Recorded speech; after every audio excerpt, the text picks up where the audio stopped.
Good morning, everyone. This is a meeting of the working group of the Steamship Authority, Port Council, and board members to discuss the retention of a recruiting firm for our general manager search. I'm going to start by reading the announcements as required by the Commonwealth and inform everyone that Sheila Cochran of the Authority's Communications Department, and she is joined by, is it Mr. Nichols? They're making an audio and video recording of today's meeting.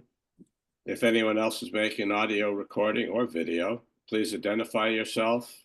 If you're joining virtually, press the raise your hand icon on the Zoom dashboard. Or if you're recognized by telephone, joining by telephone, press *9 on the keypad. And when you're recognized, please state your name for the record. Thank you. Anybody, Sheila? Yeah, that's your name, is that? Louisa from the Vineyard Gazette. Yeah, I'm not allowed to Br- talk. Louisa, You are right. It's Louisa Hofstadter from the Vineyard Gazette. welcome. Thank you. That it, Sheila? There's two more. Is it Anuki? From the MB Times. Yep, welcome. And Devin, Devin Ankeny, Falmouth Enterprise.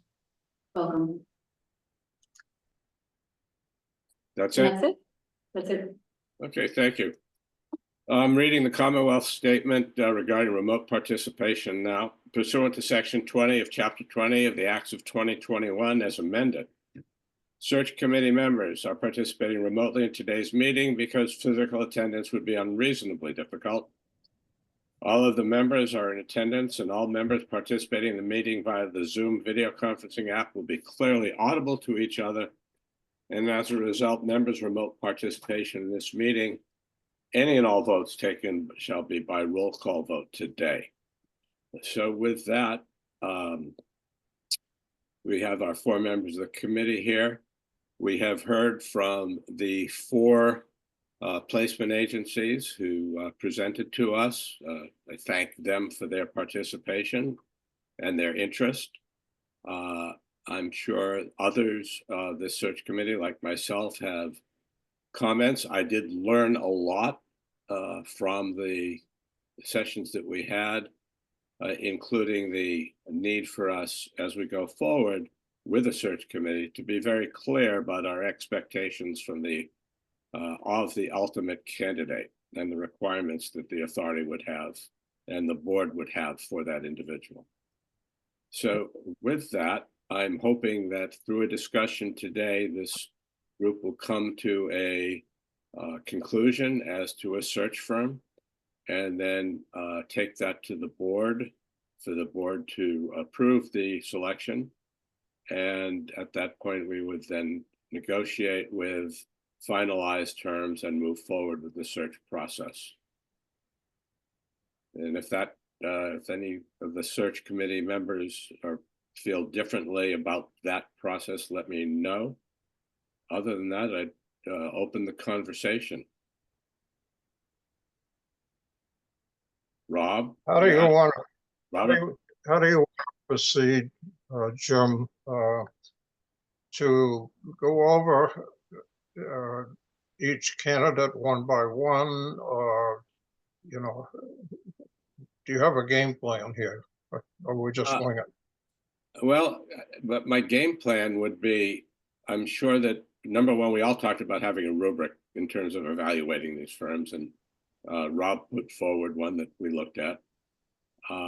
My plan would be, given that knowledge, we would share our responses to each of the candidates, and perhaps from the sharing of responses come to a consensus as to which group we would feel might best serve our interests.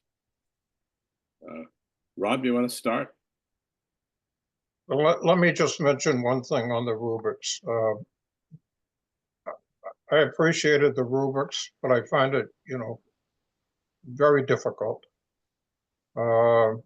to take a weighted vote of 15 and divide that down to where you think somebody answered.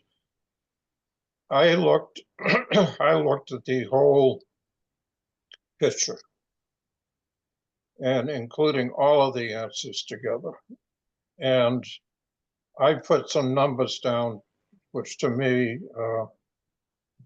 they're just numbers. But, you know, I come from an industry in selling high ticket sport fishing boats and doing 14 boat shows a year, you know, with over 40 days. And it's constantly meet and greet, and it's qualifying the customer that's before you, taking the notes mentally or whatever, and in the end, you know, we'll take his card. My salesman would take home 40 or 50 cards, and I'd take home about 10 or 12, and my close rate was better, just because of my training and things like that. So when I'm listening to the presenters here, I'm looking at everything. Some of the questions we ask, you know, do you think there's, you know, a suitable candidate available to meet this thing? Anybody that says no is not in the game. Of course, they're going to say yes. Most of the answers that came were, to me, expected and reasonable. I'm looking for the enthusiasm when somebody says, yes, there's plenty of candidates out there, and this is how we're going to do it, you know, to make my decision. So if you want to come up with numerical values, I've got some of those jotted down, but to me, they're meaningless. So I don't know how the rest of you feel about that, but the rubrics was excellent to get, you know, to make sure we ask the right questions and things. And sometimes when they answer the question, they answer 2 or 3 at the same time. And that's just through dialogue. So I'll whatever way you want to do it, I went through all of the interviews again, and a couple of them I went through it twice. So I've listened to them 3 different times because I'm really torn between a couple of them. And I'm hoping that our conversation is going to sway me hard over one way or the other, and that'll be the end of it. But I think the team that came forward here, any one of them is capable of going out and doing a good job for us. And I take it at that. It's just who says the right thing. You know, what are the ingredients? I mean, we have 2 of them from the UK. You know, we have the other 2 in the US. One we've worked with before, known entity, but not he himself personally. One in the aviation business, and that's the only one that I got to say right out, I'm really thankful and pleased that they came forward, because I learned an awful lot for them. But I think we need a maritime, you know, headhunting firm who's familiar with the maritime things, and not just a transitional candidate from the aviation, you know, the marine. So, and I've taken the opportunity to type out a whole list of things. I even went back to, you know, their websites and took stuff off of their website that they didn't mention, but I thought was important to mention. So I can list a whole lot of things that I think are important. But as I say, that when it gets to the end, I think everything that the four of us put together is, how we're going to add up the score. So if you want to add up numerically, that's fine. Maybe you're prepared to answer each one of those questions, on the rubric. And I started to do that, and I didn't even have enough room, so I decided to type the whole thing out. So that's where we're at this point. So tell me what to do. I think that's kind of where we all wound up. I also went through the rubric, Rob, and I'm sure Rob and Nat did as well, and also went through the interviews again. I have a couple. I have some positive thoughts about two of them, maybe three, and negative about one. It's not a matter of playing cards here. I'm happy to talk about those at any point, but I'd be interested in hearing what Rob and Nat have to say as well. I guess I would just suggest the rubric is just a tool. It is not by any means the only way to measure. So it was just a way of organizing our thinking. Yeah. And it's a data point. I mean, one concept that we could consider is that each of us rank the four from best to least best and see if there's any convergence. So in other words, we've all factored into our heads, Bob, your experience, I'm sure Nat's done the same, the rubric, not the rubric, whatever it is, but maybe we do have a feel in each individually who we think is 1, 2, 3, and 4, or something close to that. And then we can do that. And then that might immediately suggest that we can drop out 1 or 2 because they're all, maybe there's some consistency about who we think is on the low end. And then it might leave 1 or 2 for us to discuss. So that would be a way to, frame the conversation. Fair enough. Nat? Yeah. I kind of agree with everything everyone's saying.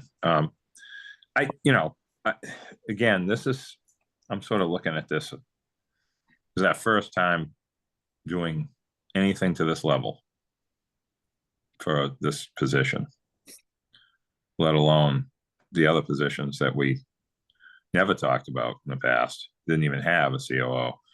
But, I think we went through an exercise that was good. It was open, it was transparent. To have these 4 individual firms come on with us. I was actually surprised at the 2 from Europe as far as how they interacted with us, almost as if they were right around the corner. I mean, they did know what they were talking about. It was good. But I feel that I kind of feel a little bit with what Bob Jones said about the maritime knowing, sort of having that mindset in their own business model for what they're doing. I think that is important for us. The uniqueness of the steamship, again, it's so different than other transportation that you can't just ignore that. So I'm in favor of whatever I like the idea of thinning the herd a little bit and focusing on a couple. I think that would be a smart move on our part, because I think we all had to kind of know that. Jim, you think agree on that? Yeah, I'd jump into the water and say the second firm that we interviewed, I found to be the least impressive. Yeah. Knowledge of specifically not only towards the ferry industry, but industry in general. I thought they were very broad brush, and frankly, I thought there was more selling going on with them than actual focus on our own operation. And if you folks agree, I'd be happy to remove them from consideration. Yeah, it's just I want to again, to a process here, for myself, I'm not ready to, wait these 1, 2, 3, or 4. I'm hoping with this discussion, it's gonna push me over the edge of where I'm thinking I'm coming. And either one of those candidates, as far as I'm concerned, would be fine. So I do think, and come out, I think are we mentioning names in this thing here? I mean, I don't, Sure. this is open. Well, I then, mean, then let's, sorry, we've talked to Factstream, Flagship, Frank J, and Stonefort. And I believe that was the order in which we met them, 1, 2, 3, and 4. well, let me just start and picking up where you were on Frank J. And obviously professionals in their field and been around for a long time, and they've noted numerous companies that we all know and things, but they came at the very first thing, just, saying they are in the aviation industry. And so that it shouldn't be a surprise that, I'm looking for, we opened it up to that because you never know when you get something from a competing industry with a crossover or something of this nature. Yeah. But I felt that they're very professional. They outlined, their process, which was very aggressive. And he said, we can have you candidates within X number of days. And the size of him, or as I perceive, I don't have any doubts that they could do that. However, the candidates in their Rolodex would, I think, be aviation oriented and not maritime. And so with that, the other 3 candidates had pressed that, without knowing who we interviewed with and stuff, the importance of being in the maritime industry, and that's their job. That's all they represent. So, and also they were very definite as to what the costs were and the process and the need for on-time payments when they came due. And I respected that. He's a businessman. As I told you before, my wife worked for a headhunting firm, still does in a small way, collecting things. And sometimes these people don't pay their bills. And sometimes, they have to go after them. And so he's telling us right up front, that's not going to be the case. And, if we don't pay, on time, that's the end of the search until we, come up. So that's a business thing. And I appreciate it up time, but his coming up saying that, but I kind of started losing track of the whole thing of where are the candidates coming from and the search and stuff like that. So for myself, I'd like to thank them for applying, and I don't think I will be supporting, their application. Okay, Nat or Rob, do you have a reason why you would want to keep Frank J on the list, or shall we remove them and consider the other 3? I agree with that. Yep. Rob? I agree so too. For our purposes, I had them rated the lowest. Yeah, I did as well. For many of the same things that have been mentioned before. I thought they were very knowledgeable. They were very general, but they were also not particularly responsive or knowledgeable about what we're looking for or our business. So I think it's fair to say then this group feels that we should eliminate Frank J from consideration. That leaves Flagship. We met Mike, Fast Stream, and Stoneport. Any thoughts on those three that anybody wishes to talk through at this point? Well, just pick one. I've got notes on all of them, so. Bob, you want- Mr. Jones, are all three of the remaining ones equal in your mind in terms of prospects, or is there are two of them pretty equal? Well, honestly, I think they're all equal in some facets. I don't see any firm that I'm saying they're not qualified. And they've all said basically the right things.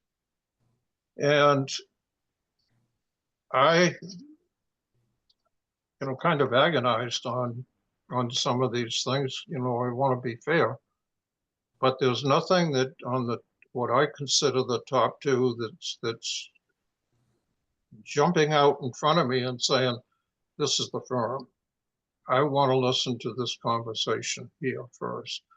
Okay. And I have an old adage to myself, I don't make a decision till I have to. Yep. So that's where I'm putting myself right now. So anyways, if you want to take Stoneport Marine and Matt Fortman and who is it, Mark Hansen? Matt Hansen, yeah. Oh, yep. It's Matt. It was Mark and Mark. It was Mark and Mark. 2 Marks. Yeah, that's what I thought. Yeah. Well, let me just lead off a list that we've all heard, and that I've got. But anyways, my take was they introduced themselves as highly experienced executive headhunters. They're primarily all in on the marine industry. They've experienced engagements in a public facing, the only one that said they had. There's 3 partners to the firm, and they have all had engagements in the U.S. They've had engagements in Chicago, Houston, California, and Alaska. And they have handled engagements with a ferry transportation firm. I think that might have been in Chicago. I don't know. Anyways, they say their network is very strong. They're familiar with U.S. Coast Guard regulations and your certificates and all of the stuff that's needed in this. They feel the challenge naturally would be to find the right candidate. They say that the Steamship Authority is kind of unique in what we do. We do so much, and we're going to put such a burden on a CEO that's going to have to know, all facets in some way of the entire industry when it comes to the, corporation requirements of the IT stuff and all of the things that we do there, 700 employees, labor unions, all of these things bundle up into one. It makes a very, challenging job. One of the things they mentioned, and all of them mentioned, they're very concerned with the open meeting law, which is not going to help us. No matter how we try, it's not going to help us. They're familiar with, they've done their homework, they're familiar with community challenges. there's they mention, it's a great place to live, but, will the salary be able to support, this? They say the US labor market and, is tough. The global market is big. Need a well-rounded, knowledgeable candidate. And they have done their homework and they have a reasonably good understanding of our challenges. Mentioned they volunteered to rewrite our job description right out of the box. That was important to me. Confidentiality is paramount, as it is with all of the candidates, and we all know that. And finding the right candidate would have to be someone who is charismatic,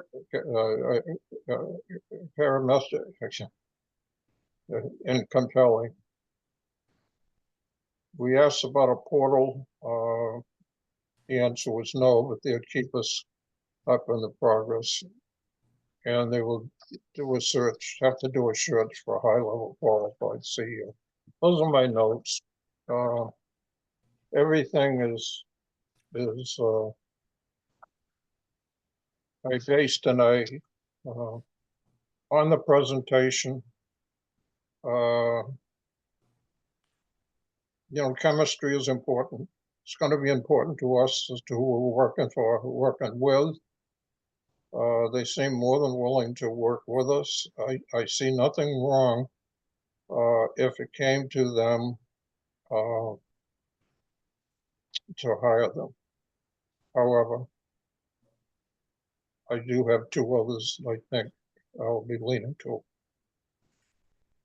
So that they would be, you're leaning to two others, so you'd be open to removing them at this point from consideration, discussing and going forward on the other two? After you people weigh in and convincing me. Okay. Got it. Nat or Rob, your view on that? Hold on a minute. Thought I was muted. I'll go first. I was second. I was impressed with the European companies. I think Fast Stream was slightly better than Stonefort, in my opinion. I mean, and that's a hard judgment to make. Not like the other two, which is somewhat easy. But these two were pretty good guys. I mean, they were on top of things. They had, like Bob said, a lot of contacts. You couldn't trip them up on any question, which I thought was impressive just because they were overseas. I mean, we first started talking about this.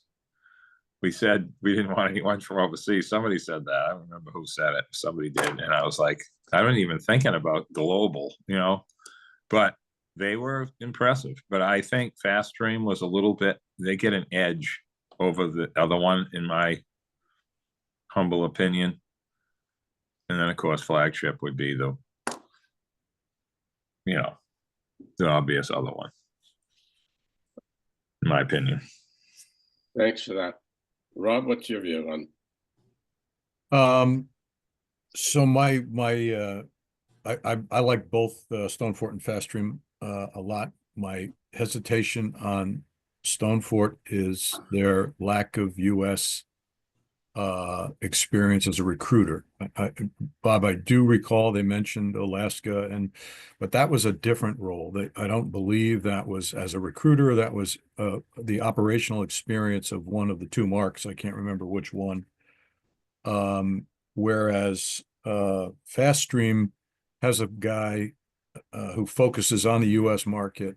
That's his job, and so I felt more comfortable because of that focus. And that's, I really like Stonefort a lot. So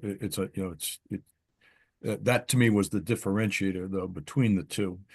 And I like both of them both companies for their very professional approach, their processes. I felt, that they were quite sophisticated, which is why I would differentiate them from Flagship, which is, obviously a boutique, capable outfit, but not that same kind of professional, sophisticated, broad reach that I witnessed with Stonefort and Faststream. So I would probably put Stonefort and Faststream as my sort of top two choices, with Flagship not too much of a distant second.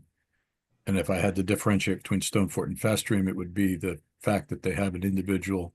And if I look in my notes, I'm sure I can go up with the guy's name, whose focus is the U.S. market. So even though he's physically located in Europe, that's his job is the U.S. market. And so I thought that was the differentiator between the two UK-based outfits. Yeah. And if I think about Stonefort, Bob, they did searches for Stena extensively. I think they have somewhat of not an exclusive arrangement with them, but they do repeat business. But almost all the anecdotes that they shared were about European placements, not US placements of people in executive positions. So I really like the guys, though, and I could definitely have seen working with them. And could well be that they're more than capable of a U.S. search, a U.S. focused search. But if I had to pick, I would probably lean towards Faststream. Okay, I agree with what's been said so far about Stonefort and Flagship. I also found, frankly, Faststream, because of its U.S. experience and the fact that their principal had worked in the States extensively before going back to Europe, but maintained his U.S. base of business from there. I thought that did give them an edge. I thought they were solid, experienced, and they had done their homework. The concern I have with Flagship, and I think I mentioned this in a prior meeting, one of the issues I've seen with specialized firms is that they tend to have what I call their superstars. And it's their Rolodex, which is an old term. So their contact lists that they place people, the people work for several years, and then when a new job opportunity comes up that suits that person, they go back and they recruit them away. That's how they keep their revenue streams going. So I'm a little bit concerned about Flagship in that aspect, as well as being so specific to our industry, our area, that we may miss out on some really solid people who would serve the steamship well. So that would be, I guess, my argument, or my current position anyway, that in my mind would make Faststream currently my choice to recommend. But I go back with what I said. So many of these people did do their homework. All three of those groups knew what they were getting into and asked solid questions that did make me think about the role that we want this person, our new general manager, to take on, the issues that we will have to deal with for someone living and operating in this area, and the complexities not only of our operation, but of the demands from our public as well as our governmental agencies. Okay. Can I go through Faststream? Sure. I should say, I'm not ready to make a decision, but if I am right now, I'll just come right up. So I'm leaning towards Flagship or Faststream. Okay, so I got a lot of this stuff. I went back and I looked at their brochures and things, their website and stuff, and found out a little bit more about them than I did in the conversation. But anyways, You get a bowl of popcorn here while I'm reading this if you want, but anyways, it's Jonathan Pierce and Matthew Burwell, international shipping and marine industry. They've been in business for 25 years. Firm is located in the UK. Matthew Burwell eats and sleeps in US time. I thought that was interesting, and does most of his searches in the US. And I thought, you know, anybody who's gonna change their clock so that we can converse with them is all in on this thing. Both Jonathan and Matthew conduct the firm's executive searches separate from the broader recruitment division. And I think they have a third partner in on this. They're also experts in C-suite searches. I've never heard that term before, but I know what he's talking about. They're mainly headhunters for international shipping. They are discreet, you know, in their interviews, and they personalize their searches to the authority. They were not trying to sell a job, but searching for the right candidate. Searches usually take 10 to 12 weeks or 3 months in that area. The searches are highly tailored to the requirements of their clients, and they recruit for the maritime industry and dry bulk shipping, shipbuilding, tankers, LNG, oils, and others. They do business in Europe, Mideast, Africa, and the Americas. No ferry services claimed, except engagement in a case study for a CEO for a cruise line. There is a limited pool of candidates specifically coming from the travel industry. Many seniors executives are available who have experience with transferable skills. Pastoring will work with the SSA on job descriptions and offer advice where needed. The CEO of the SSA needs to be present in the head office of the authority. These are just notes off the top. So, all interviews will be confidential. They're committed to privacy of all their clients, as any headhunting firm would have to do.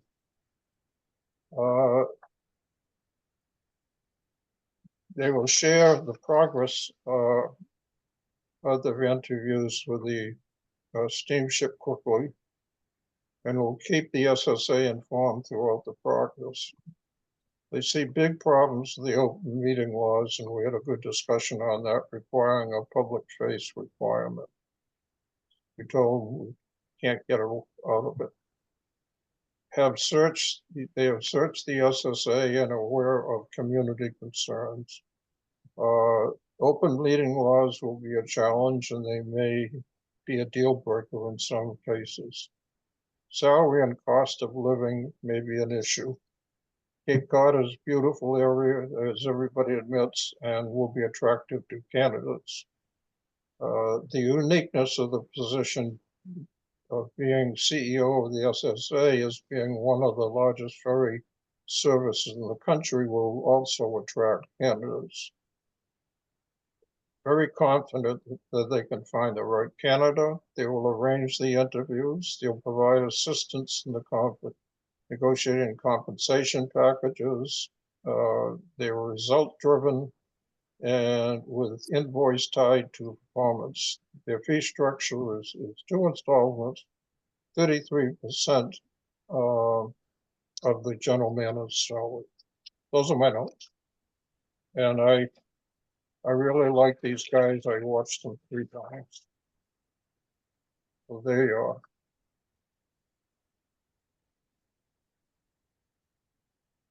Well, given that, Bob, is that moving you in a direction? Yeah. Well, as Oh. I'd mentioned, yes, Yes. I'm torn between Flagship and Jonathan and Yeah, Matthew. Fast stream. Yeah. Yeah. Just Yeah. let me throw in a couple little additional things. And I'm still, again, back to this. This is our first time doing this, with all kinds of focus and, that we've never had to this level before here. I just think that the challenges locally weigh in a lot on this for me. Moving, we talked about that with all the candidates. The moving here, the logistics, which is going to be a huge issue for whoever this, candidates are. That they have to move. Like, unless there's somebody down the street that can drive here, we don't know that. Moving, housing. Yep. Yeah, it's all part of it. And then you have the other part that we haven't brought up is, honestly, I see this as like, we can't afford to make a mistake. We can't afford to just, have the wrong, we're better off not having anybody than having the wrong person. This isn't a body. This isn't a position with a big long email address, and that's it. I'm kind of sick of all that, to be honest. I see that in my real job too, and it's like things have changed so much in just the last 5 or 6 years. This place operates like an old business and a brand new kind of a modern business at the same time. It's a very unique situation, especially with the different parts of the year. And the person that comes in here has to be a listener and has to understand that everybody around him knows more than he does, or that he or she does. And I think that, with that said, I think even though I do like Fast Stream as far as that company goes, I think that the uniqueness of this requires a firm that just understands it internally with what we're dealing with here. So we have today's challenges, but we have old ones that have been around for a long time. They're not new. So that's my little added layer to this conversation. Thanks for that. Can't Rob? afford to be wrong. Agree. Rob? Yeah, I guess just going back to, it feels like we're sort of converging on at least two finalists, potentially Fast Stream and Flagship. And I guess I would make the argument in favor of Fast Stream relative to Flagship. And I go back to the original idea, Jim, that you had about bringing in Frank J as a kind of out of the box kind of an approach. Now, as it turned out, Frank J, didn't wow us with that idea. But I do think there's a parallel there in that, the difference between Fast Stream and Flagship, they're obviously across the pond from each other. But I think there's, at a more important level, there's a little bit of out of the boxness with Fast Stream from the perspective that they have a different view of the world in terms of this candidacy and where they would find candidates from. And I forget who made the case, maybe it was you, Jim, about Flagship sort of, recycling their Rolodex. And also that, Flagship has been a provider to us for years. And so at some level, you could say, there's a loyalty, a thing associated with that. But on the other hand, it's also that maybe we need to think more broadly than their resources for this particular position.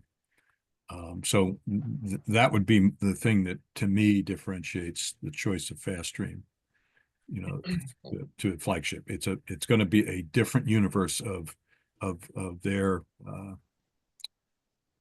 purview than Flagship. Yeah, thanks for that, Rob.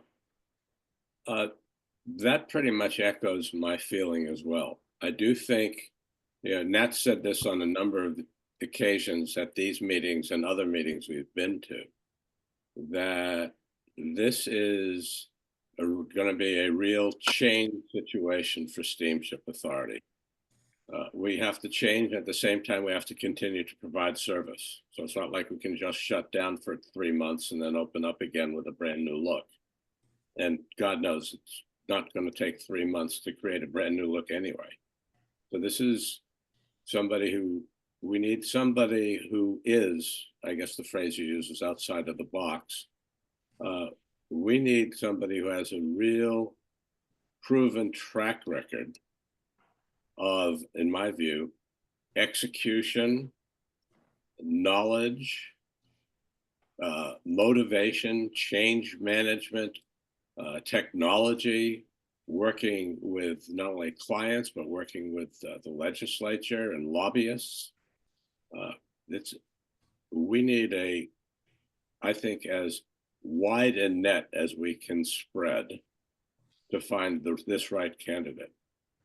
And that's a tough job. And I would not want to, and for myself, I'm very open to what Rob has been saying in terms of let's not restrict ourselves, but give somebody a very detailed job description, job requirements, and expectations. And let them, I've used the term global search before, let them go out and find that person. We do know there's going to be challenges with the cost of living here. We know there are going to be challenges with housing, all the stuff that everybody who lives in this area faces when they hire people, no matter what the institution is. And for that reason, we're going to have to deal with those issues. But of primary importance to me is a wide net and getting the best candidate that's out there and the right candidate that's out there. So with that, I'm inclined to support FastStream in this effort.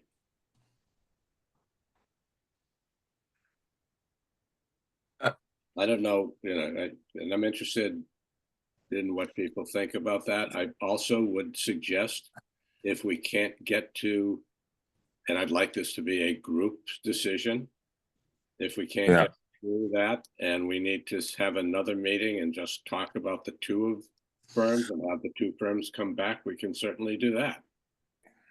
Can I ask a question, Jim, following up from what you're talking about right now?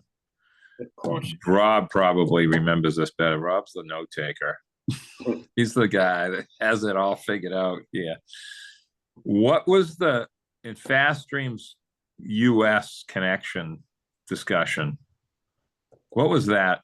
Do you guys remember what they said with that? Do you have that information? I can't remember exactly what they said, but that was one of the things that bumped me up to them as far as I just can't remember exactly what the guy was talking about. The background was they had an office in Houston until March of 2020 when COVID. Okay. Yeah. They sort of folded up that office then, and the gentleman Matthew relocated back to the UK, but he maintained the responsibility to run the US operation, the US accounts. So he continued to recruit for the US as he did out of the Houston office before it was closed during COVID. So that was the storyline. And I think the differentiator for me was the fact that that was still his main focus. And I think Bob, you just quoted him as saying, he works on US time as opposed to UK time, because that's his responsibility. Yeah. But that was the background. I know that there was a percentage of, something like 90 some odd percent of his recruiting is in the US. And it seems to me that they mentioned that they have in their firm, I think I got the rate, over 400,000 names in their candidate. This is worldwide. They're a big firm. This group here concentrates on executive searches. The others, they go into the recruiters and things like that, and they made a note that they do not put, this recruitment off to the lower tiers. They do it themselves. So they're absolutely specialized in executive searches.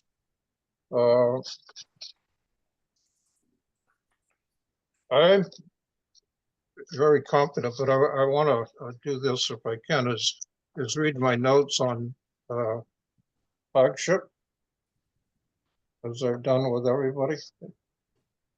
I watched, Mike's presentation twice, and I don't have as many notes.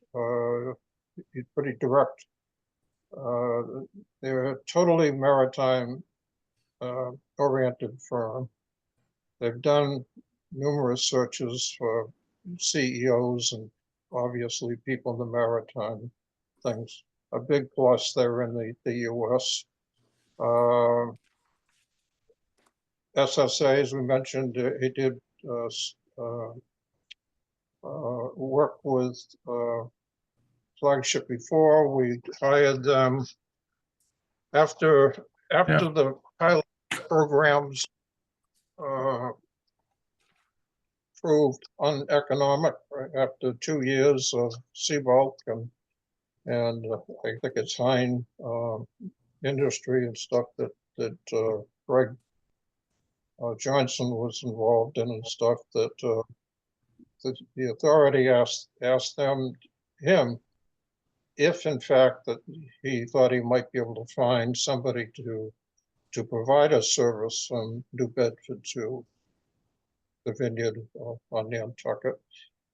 And he said he felt at the time, of course, this was going back into the year 2000, 2002, that it was doable. Came up, I have the report in my files somewhere, I didn't bother to take it out, but nobody bit. And we also know that when we again put out an RFP a couple of years ago with 47 responders and nobody bit, that don't have to be a rocket scientist to say that there's no market there. No. Unless something else. So I won't get into that. We should be, they placed over 1,500 placements. We'll start seeing activity in 2 to 3 weeks. The search will take between 45 and 90 days. And it'll need to get as many eyes on the search as possible with the industry shortages. We need a candidate who can adjust to cultural change. He has good knowledge of the industry and at least knowledge of most facets of the Steamship Authority and our requirements. He called, I noticed that he was giving an example and he's talking about Hui. And I said, well, there's a guy that knows Hui. But in any event, confidentiality again is mandatory. Here's that he present about 20 candidates in a long list and narrow it down to 3 to 5 in a short. Mike is very confident that he can find the right candidate. He will keep us informed as we go and will help us along the way. Again, sees difficulty with the open meeting laws requirements, and salary is a concern and the standard of living on Cape Cod. His presentation, there's a lot of, Janet was pretty factual. And he talked a little bit about the engagement salaries and things of this nature, which everybody works on a percentage of the candidates ending agreement. So that's what I enjoyed listening to Mike. He talked in language that I understand. Not that the rest of them didn't, but I think he is probably a little more down to earth than, some of the professional, which were more polished. So anyways, that's it. Thank you for that, Bob. What's the sense of the group? I think we're talking about two firms. Yeah. I've indicated that that I have a preference. We could bring the two of them back. We could sit on it and think further and have another meeting amongst ourselves, or we could move forward with a sense of the committee for recommendation for the board. I'm ready to vote. I don't want to go for another meeting. We've said all we can say. Now it's a gut feeling. I don't think we'd make a mistake by choosing just about any one of them. It wouldn't be a mistake. I think there's a better opportunity right now from this conversation, which I agreed with, but I would put my weight towards fastering. Rob? Yeah. Nat, what do you think about fastering? Okay, so I agree with what Rob said earlier.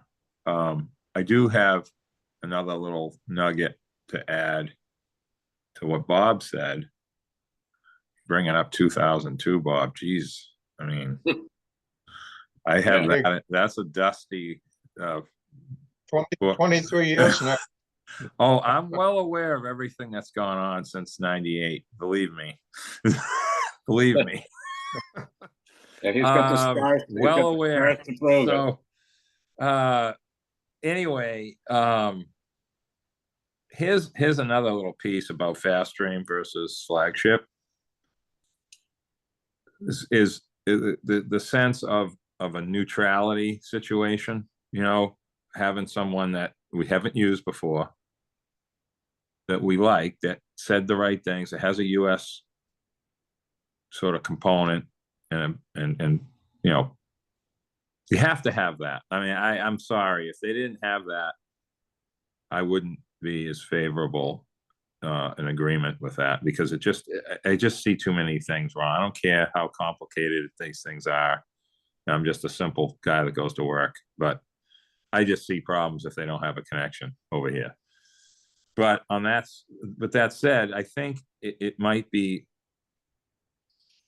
better for us to pick a firm that is not somebody that we've used, because of that element being not showing favoritism, I guess. I'm not sure exactly how to word it, but you know what I'm saying. Yeah, breaking the mold. I don't want to like make a new mold. I don't think we're doing that, Jim, but I think we're, by just this conversation, and that we've all sort of agreed on these two European firms, as far as they were impressive, but one was a little bit better. I think the fact that four of us see that is a big deal, because we haven't talked about this. So I think that's really good that we all agree on that. Because I saw it, I mean, right away, it was interesting. So I think that would be my reason for like going along with Fast Stream, because of that neutrality issue. And they had a real strong willingness to listen and to us, and I think they understood what we were looking for more than most. Yep. Would. So,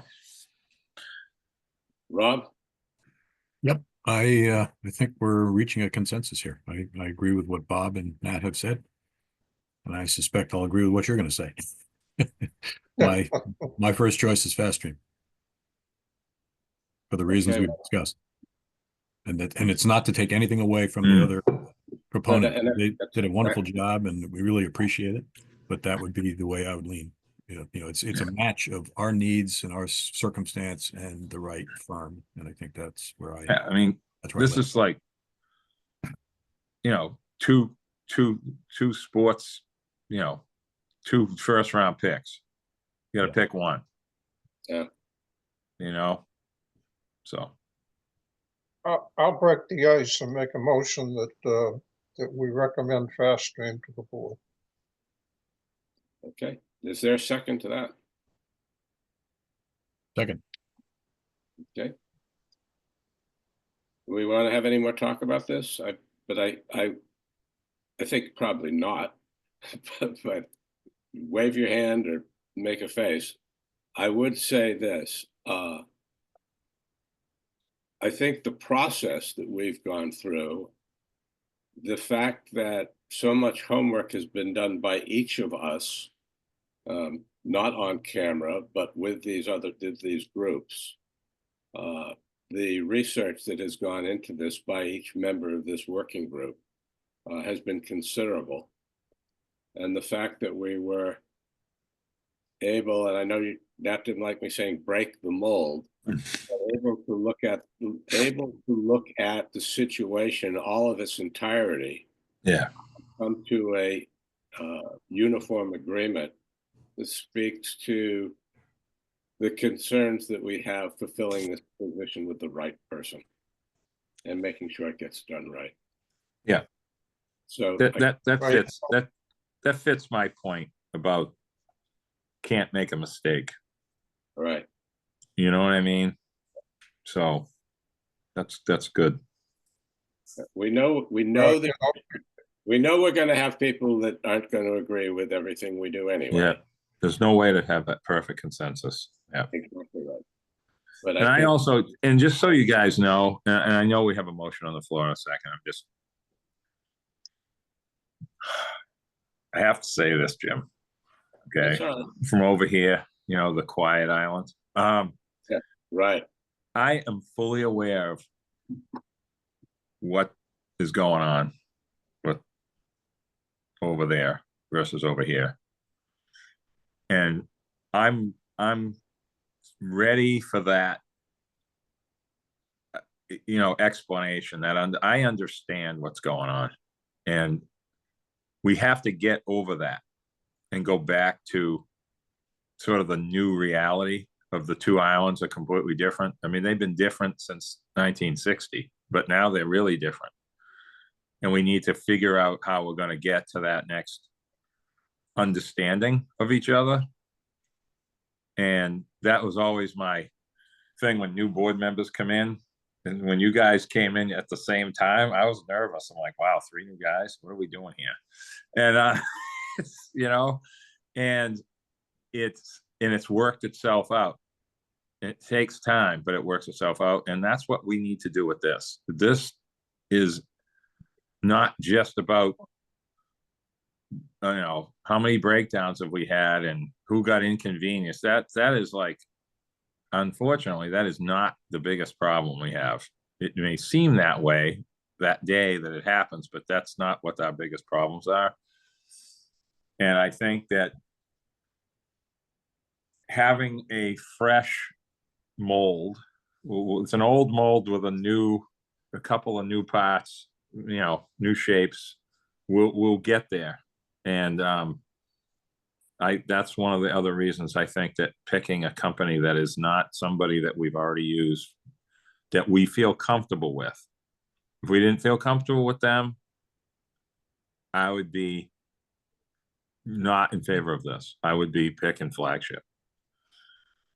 But I feel confident in those 2 guys, the way they spoke, their contacts. There was body language with them. Even though we're on Zoom, you could tell. So that's it for me. Thanks for that, Nat. Okay, sir, I moved the question. Yes, you did. Question's been moved and it's been seconded, so it comes to a vote. All in favor of recommending to the board of the Steamship Authority, Fast Stream as our placement agency for hiring the new general manager, please not only say aye, but you have to say your name because we're on Zoom. Lowell, aye. Jones, aye. Munir, aye. And Malkin, aye. I want to thank the 3 of you And I want to thank the people who have been interested in the process, who've attended and listened into this. And I hope you understand that we understand the multiple concerns and issues facing not only this job, but the Steamship Authority going forward. So with that, I think we can have a motion to adjourn. So moved. Just one thing, Oh, I want to make sure that we send a very nice thank you for the firms that took the opportunity to present their case and whatever. And again, congratulate the winner. Yeah, absolutely. That's, Bob, you want to draft that? You want me to draft that? I'm happy to do I it. don't want to, I drafted and uploaded. I got some now that I haven't even finished yet. So, All right. No. I'll say that I'll make sure that it happens. there you go. Okay. Thank you for your work and your time, most of it off camera, but thank you very much for participating in this, guys. And I look forward to moving on to the next step, which will be at the board meeting on the 18th when we make this as a recommendation. So with that, a motion to adjourn, please. so moved. Second, Thank you. Come to a vote. Lowell, I. Munir, aye. Jones, Malk and I. I thought we Thank you. did that already. Cheers, There's everyone. Cheers. Thank you.